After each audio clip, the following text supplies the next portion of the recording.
বাপজি, আমাকে তোকে দেখতে হবে না বাপজি, তোদের সংসার তোরা দেখ, আমি মরি বাঁচি সে আমি বুঝবো বাপজি, তোকে দেখতে হবে না।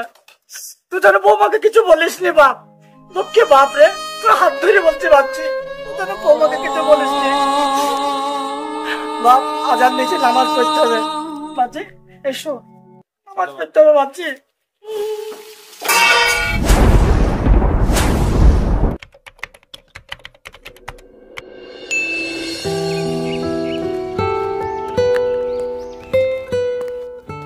চাচা থামো, কোথায় গেছিলে তোমরা? একটু হসপিটাল গেছিলাম বাপজি। কেন চাচা, কার কি হইলো? আব্বার খুব শরীর খারাপ গো ভাই, আব্বার হার্নিয়া হয়েছে, ডাক্তারে বলছে অপারেশন করতে হবে। হ্যাঁ দেখছি এই যে চাচা তো বয়স তো মেলায় হইলো, রোগ ভোগের দেখা দেবে ভাই। তাই তো ভাবছি, তোর বাপ আর আমার আমি একই জুড়ি, তোর বাপ যে চলে গেল, হ্যাঁ, আর আমি কোনো বেঁচে আছি ভাবছি, এই যে রোগে পড়েছি, এই যে কি যে হবে, দেখ তোর বাপ গেছে ভালো গেছে। রাহুল না চাচা, তোমার একটা বড় ছেলে রাহুল, না না না না ভাই কি বলছো? আরে রাহুল, রমজান মাসে রোদে বেলায় তোর বাবার শরীর খারাপ, রাস্তাতে হেঁটে হেঁটে আসছি, আর তুই মোটর সাইকেল করে তোর বউকে পেছনে বসে নিয়ে ঘুরবি বেড়াচ্ছিস? রাকেশ ভাই, এটা আমাদের পরিবারের ব্যাপার, আমরা বুঝলে তোমাকে নাক গলাতে হবে না। রাহুল ভাই, তুমি থাকছি তোমার বউয়ের মুখে এরকম কথা?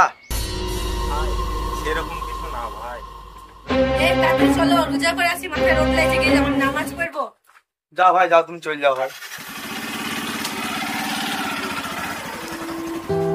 যা দেখলি বাপ আমার ছেলের আর বৌমার কথা, হ্যাঁ কি বলবো বাপ, আমার আর কিছু বলা নাই বাপজি। চলো বাপ, আমরা যেভাবে এসেছি সেভাবে যাবো হাঁটতে হাঁটতে, ঠিক আছে বাপ? বাপ তুই কোথায় যাচ্ছিস, যা, আমাদের ভেতরে জড়াইস না বাবু।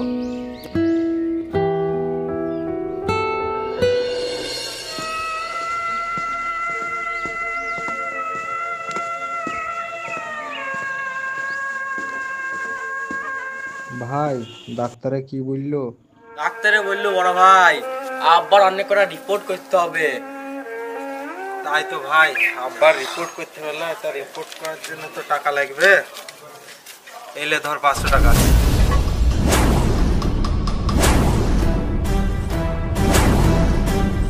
এই আমি নাই, আর অমনি আব্বার উপরে দরদ উঠে গেছে না। আমি আমার ছেলের জন্য টাকা পয়সা গুছাচ্ছি, আমার ছেলেকে তো পড়াশোনা করবে বলে, আর তুমি তোমার আব্বাকে টাকা দিতে যাচ্ছ, ওরা মূল্য কি পাচ্ছে আমার দেখার কোনো দরকার নাই। বাপজি, আমাকে তোকে দেখতে হবে না বাপজি, তোদের সংসার তোরা দেখ, আমি মরি বাঁচি সে আমি বুঝবো বাপজি, তোকে দেখতে হবে না। তুই তোর বৌমাকে কিছু বলিস নি বাপ, তোকে বাপ রে, তোর হাত ধরে বলছি বাপজি, তোর বৌমাকে কিছু বলিস নি বাপ। আজান নিচে নামাজ পড়তে হবে বাপজি, এসো নামাজ পড়তে হবে বাপজি। ভালো থাকিস বাপ, আমি মরলি তোদের কোনো যায় আসে না।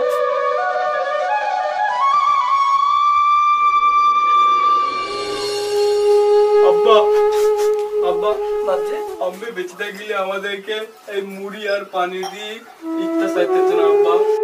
বাপজি কাঁদছিস কেন বাপজি? কাঁদতে হয় না, ইফতারের সময় কাঁদতে হয় না। আমার এ মাসে বেকার ভাতারে 1000 টাকা ঢুকবে, ওইটা তুলে নিয়েছি, একটা লুঙ্গি কেমনি বাপজি, আর একটা ভালো দেখে পেরিয়ে নিবি, হ্যাঁ, যেন ওইটাতে আমরা এই বছরের মতন ঈদটা সারবো, হ্যাঁ বাপজি। আব্বা এবার ঈদে আমি জামা প্যান্ট নেবো না আব্বা, তোমার 1000 টাকা দিয়ে তোমাকে ভালো করে ডাক্তার দেখাবো, তোমার রিপোর্ট গুলো করতে দেবো, ঠিক আছে? তুমি আগে সুস্থ হয়ে ওঠো, আমরা পরের বার ভালো করে ঈদ মানাবো, ঠিক আছে আব্বা? আব্বা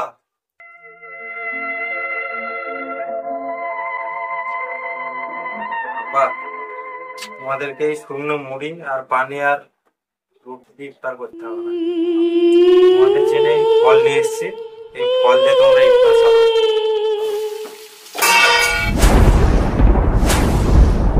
ইয়া তুমি কি করছো? তুমি জানো এখন বাজারে ফলের দাম কত? আর তুমি কাদেরকে ইফতার দিতে এসছো? হ্যাঁ, তুমি কাকে জিজ্ঞাসা করে ইফতার দিতে এসছো? তুমি আমাকে জিজ্ঞাসা করেছো একবারও? হ্যাঁ, ইফতারের সময় হয়েছে, তুমি তাড়াতাড়ি ঘরে আসো।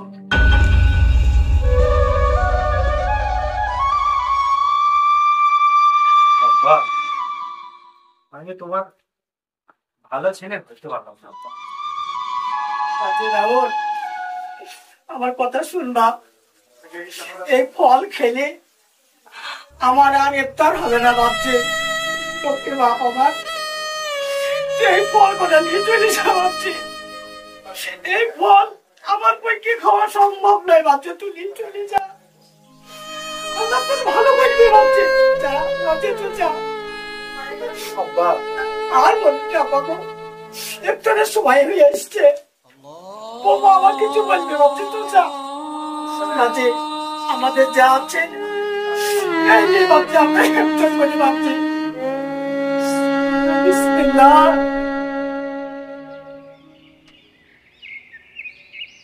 বাবা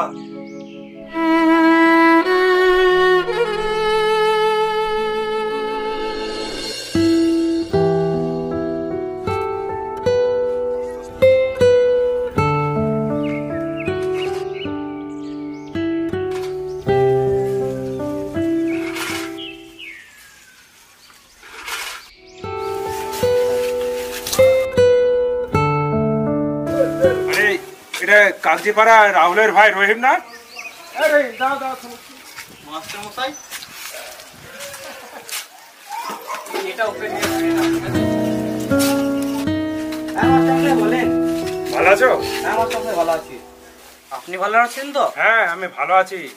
তা হঠাৎ তোমাকে এইরকম পরিবেশে দেখছি, আগে তো আমি কোনোদিন ভাবিনি। আব্বার খুব শরীর খারাপ বুঝলেন মাস্টার মশাই, তাই টাকা পয়সার খুব দরকার, এই লেবার খাটতে এসেছি। তোমার আব্বার শরীর খারাপ? কি হয়েছে গো তোমার আব্বার? রহিম আর না হয়ে যায় মাস্টার মশাই, অপারেশন হবে, টাকা পয়সা দরকার, আর বাড়ির অবস্থা। আব্বার শরীর খারাপ, বাড়ির অবস্থা খারাপ হবেই। তুমি এখানে লেবার খাটছো, বাড়িতে একটা চাকরি বানাচ্ছে, আমি তো কিছু বুঝতে পারছি না।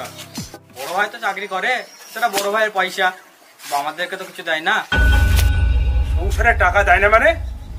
সে আমার প্রিয় ছাত্র, সে একটা সৎ ছেলে, সে টাকা দেয় না? মাস্টার মশাই শুধু টাকা পয়সা না, ভাবে আমাদের ওপর নানান অত্যাচার করে।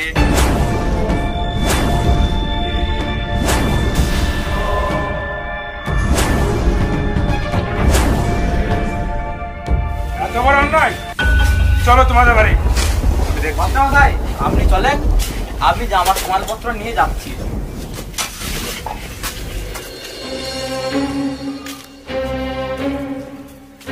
বড়াই ভাই বাড়িতে আছো? কে? বড়াই ভাই, আপনার না শরীর খারাপ শুনলাম ছেলের মুখে, কাজ করছেন? আরে মাস্টার মশাই ও এমন কিছু না মাস্টার মশাই, ওই ডাক্তার বাবু বলছিলেন যে একটু শরীর খারাপ, এই অবধি। আপনার ছোট ছেলের মুখে শুনলাম আপনার সংসারে ঝামেলা চলছে। তা সে আমার প্রিয় ছাত্র, আপনার বড় ছেলে, তার সাথে একবার ডাকুন। মাস্টার মশাই সেরকম কিছু নয়, তবে আমি ডাকছি। বাদে রাহুল, একবার বাইরে আয় বাপ, তোর মাস্টার মশাই এসছে। আরে মাস্টার মশাই যে, আসুন আসুন, বলেন কেমন আছেন? আমি কেমন আছি পরে বলছি, তুমি তোমার স্ত্রীকে ডাকো আগে। হ্যাঁ ডাকি। ওই একবার এদিকে আসো তো।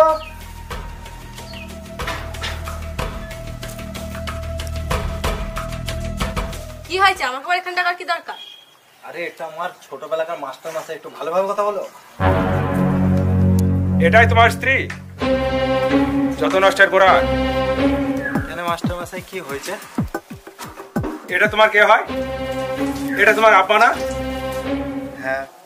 শুনলাম তোমার আব্বার শরীর খারাপ, ডাক্তারে বলেছে অপারেশন করতে হবে, আর নেওয়া হয়েছে। হ্যাঁ মাস্টার মশাই, আপনি ঠিকই শুনেছেন। তুমি বাবাকে টাকা পয়সা দিচ্ছ না, ডাক্তার দেখাচ্ছ না। তুমি আমার প্রিয় ছাত্র ছিলে রাহুল, তোমাকে কি আমি এই শিক্ষা দিয়েছি? তোমাকে তো গরম গরম কথা বলছি কেন? এটা আমাদের ফ্যামিলির ব্যাপার, আমরা নিজেরাই বুঝে নিতে পারবো। থামা বাবা, এটা যদি তোমার নিজের আব্বা হতো তাহলে তুমি এরকম অত্যাচার করতে পারতা? আজ যদি তোমার ভাইয়ের বউ তোমার আব্বার উপরে অত্যাচার করতো তাহলে কি তুমি সহ্য করতা? শোনো রাহুল, আব্বা থাকতে ভুলতে পারছো না, সারা জনম তোমাকে পস্তাতে হবে যদি কেউ মরে যায়। দাঁত থাকতে তাদের মর্ম বুঝছো না। আব্বা যদি আজ দুনিয়া ছেড়ে চলে যায় তা সারা জীবন তোমাকে পস্তাতে হবে। এই দুনিয়ায় যার আব্বা নাই সেই বুঝে আব্বার কষ্টটা কতটা। তুমি এই শয়তান মহিলার কথা শুনে আব্বাকে খেতে দিচ্ছ না, ডাক্তার দেখাইছো না। তুমি আব্বাকে বাঁচাও রাহুল, তুমি আব্বাকে বাঁচাও। মাস্টার মশাই আমার ভুল হয়ে গেছে মাস্টার মশাই, আমাকে ক্ষমা করে দাও মাস্টার মশাই। শোনো রাহুল, এটা রমজান মাস, তোমার আব্বা 17টা রোজা রেখেছে, এখনো পর্যন্ত একটা ইফতার দাম নেই। হ্যাঁ মাস্টার মশাই, আমি আমার ভুল আমি বুঝতে পেরেছি। আজ আমি এই জল্লাদ বইয়ের জন্য আজকে এই সব কাণ্ড বাড়িতে ঘটছে। আমি একে এক্ষুনি এর বাপের বাড়িতে এক্ষুনি রেখে দিয়ে চলে আসবো। ওগো, আমাকে মাফ করে দাও আব্বা, আমাকে মাফ করে দাও, আমি ভুল করে ফেলেছি আব্বা। বিটি আমি সব বুঝতে পেরেছি বিটি রে। তোর কথা আমি সব বুঝতে পেরেছি। আজ থেকে তোকে যদি আমি ক্ষমা না করি, মাপ দোয়া যদি না দিই, তাহলে আমার ওপরে গুনাহ হবে। মা বুঝতে পেরেছি বিটি, আমি তোর সব মাফ করে দিলাম। আই মা, তুই আমার বুকে আই মা। বাবজি রাহুল, দেখো বোমা, যাকে তোমরা পর ভাবছিলা সেই তোমাকে আপন করে নিল। এবার তোমরা ভালোভাবে ঈদটা পার করো।